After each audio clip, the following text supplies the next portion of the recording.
Lost civilizations and the Great Flood. In my previous video, we've mentioned the geological evidence for the Great Flood. We've mentioned the exact time frames of about 10,500 years BC to 9,500 years BC, which is also called the end of the last ice age, during which period all around the world there sank a total area of about 25 million square kilometers and the sea levels rose by about 120 meters. Therefore, why during this period couldn't sunk also some civilizations that existed back then? In this episode, I would like to connect this information about the Great Flood, the end of the last ice age, with the mentions of lost civilizations from all around the world. We'll also mention some submerged ruins that may point that these stories are not just mere stories, but are a true memory of the events that happened in the very distant prehistory and that led to the sinking of all of these lost civilizations. My name is Alexander, I'm a Polish researcher and author of Deja Vu Has Everything Already Been, my book about lost civilization, which is full of illustrations, quotes and sources. Therefore, if you want to learn more about lost civilizations, cyclical time and advanced ancient technology, don't forget to check out, links are in the description. My book can be found on the Amazon. When it comes to the lost civilizations, we actually have mentions all around the world. Almost every ancient culture speak that there were not the first cultures on Earth, but that they were the descendants of much older cultures, that in many cases these older cultures were destroyed by a global flood. And I think that the most famous story of lost civilization is the story of Atlantis, which is provided to us by Plato, a Greek philosopher. However, according to Plato and according to his two dialogues, Timaeus and Critias, these civilizations, this memory of this civilization was actually passed by the Egyptians. And the Egyptians first had these traditions in their city of Sais, which is actually a very ancient city in ancient Egypt, one of the first cities. And this knowledge about lost civilization was passed down by Solon, who was a very important person in ancient Greece. He was a lawmaker and a very prestigious person.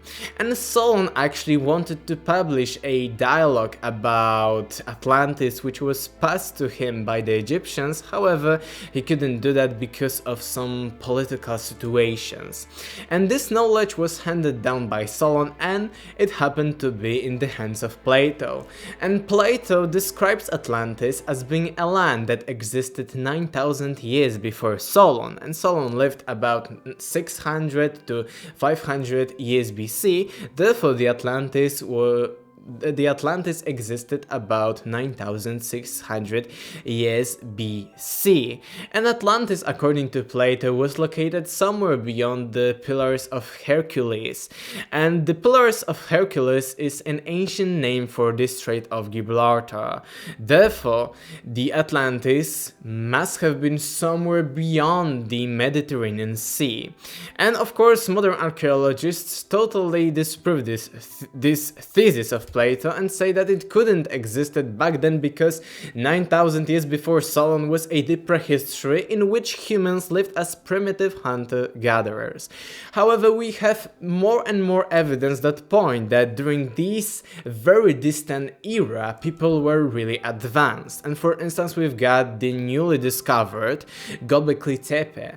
And Göbekli Tepe is actually dated to about 9,500 years BC.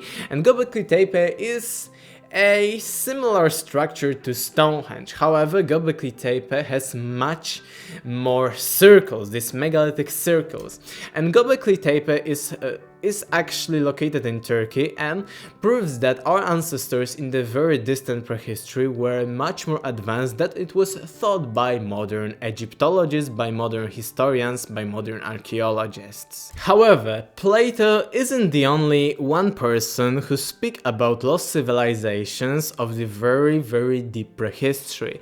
All over the world we've got mentions of such civilizations.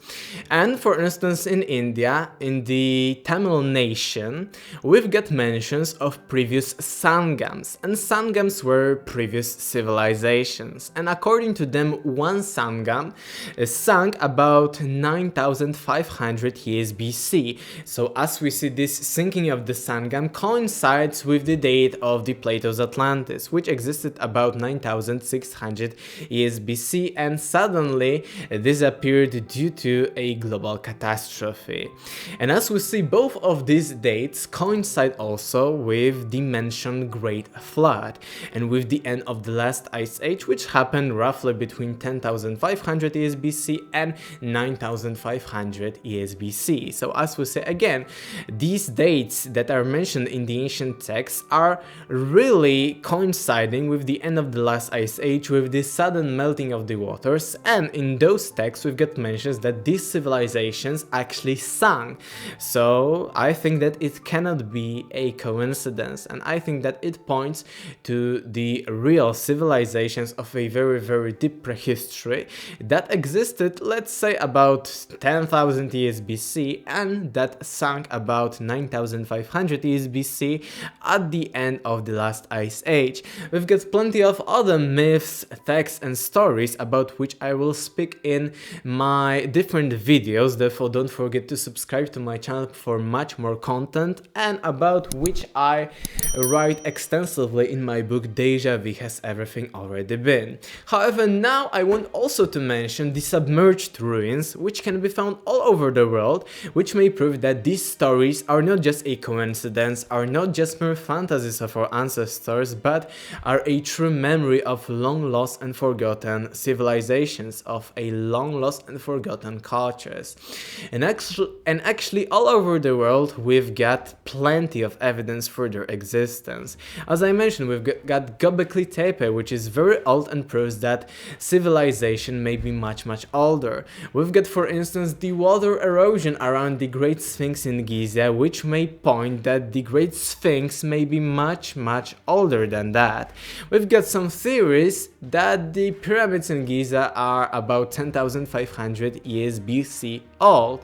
However, we've got even better evidence, not only theories, in the case of submerged ruins that are again found all over the world.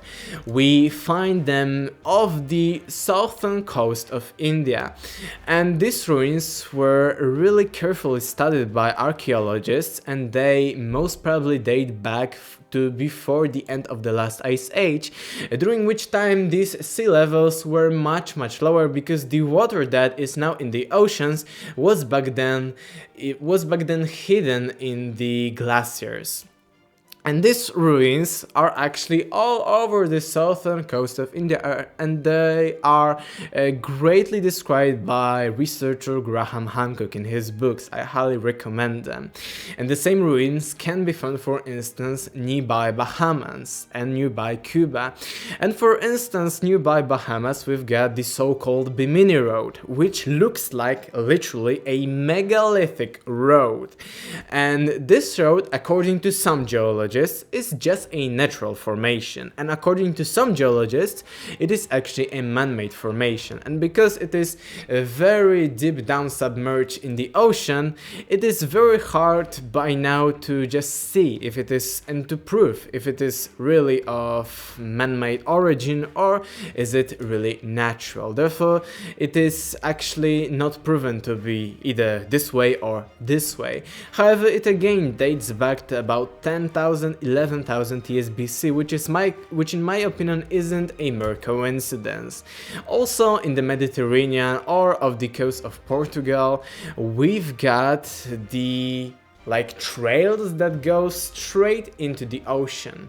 And these trails, some of them are very submerged, which may also point that people who made these trails, who carved these trails in rocks, actually lived back in the very distant past in which the sea levels were much lower.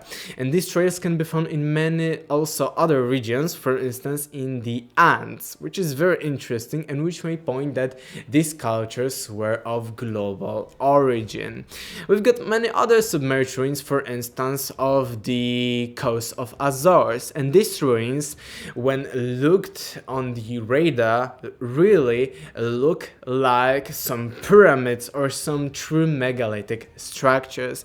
We've got also the famous Yonaguni structure, Yonaguni megaliths that are off the coast of China and Japan, and Yonaguni is really amazing structure. It really looks artificial, and some geologists say that it is artificial, some that it is man-made, and in my opinion as a researcher it is both. And actually in my opinion Yonaguni Bay is a natural formation that was carved to all of these right angles by humans, and again it is deeply submerged, and all of these dates point to the dates before the last ice age. And as we see, the last ice age may be the indicator of the global flood and of the sinking of all of these lost civilizations. Therefore, as we see, we can connect both the stories of lost civilizations and of the Great Flood with the actual archaeological and geological evidence that in the distant past they could really exist. And as we see, all of these stories are not just mere stories, mere fantasies, but are true memories of our ancestors and are the true memories of very catastrophic events. And we've got plenty of other evidence for this catastrophe, and in my other videos and in my book I speak a lot more about these catastrophes, these lost civilizations, etc. Therefore, don't forget to check out links in the description. Don't forget to subscribe to my channel. That will be all for today. Thank you for your attention and goodbye to the next video.